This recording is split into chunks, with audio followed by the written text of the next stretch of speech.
തൊള്ളയിട്ട് നമ്മളെയൊക്കെ നെഞ്ചത്ത് തൊള്ളയിടൂടാ.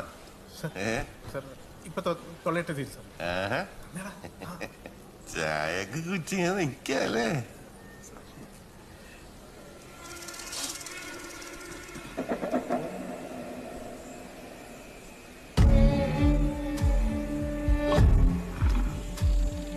ഹലോ, ഇരിക്കണോ?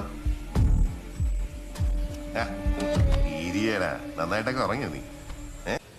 നീ എന്താടാ നമ്മുടെ ഒന്ന് ഫോൺ എടുക്കാത്തെ? സാർ ഞാൻ കേട്ടില്ലായിരുന്നു.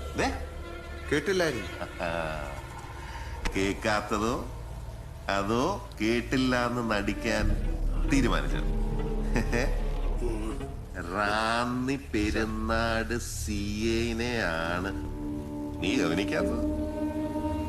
ഒന്നുമില്ലേലും പോലീസുകാരുടെ പൈസ വാങ്ങിച്ച് പോയനല്ലേടാ നീ? സാറേ, എന്നെ എന്റെ വഴിക്ക് വിട്ടേക്ക് സാറേ. എടാ, എന്റെ വഴി നിന്റെ വഴി അങ്ങനൊന്നുമില്ല, നമ്മുടെ വഴി. പക്ഷെ ആ വഴിയിലോട്ടെ മൂന്നാമതൊരാള് നമ്മുടെ അനുവാദം ഇല്ലാതെ ഉന്തിക്കേറി വന്ന, അറിയാലോ നിനക്ക് ഞങ്ങളെ കത്തിച്ചളൻ കുടുംബത്തോടെ.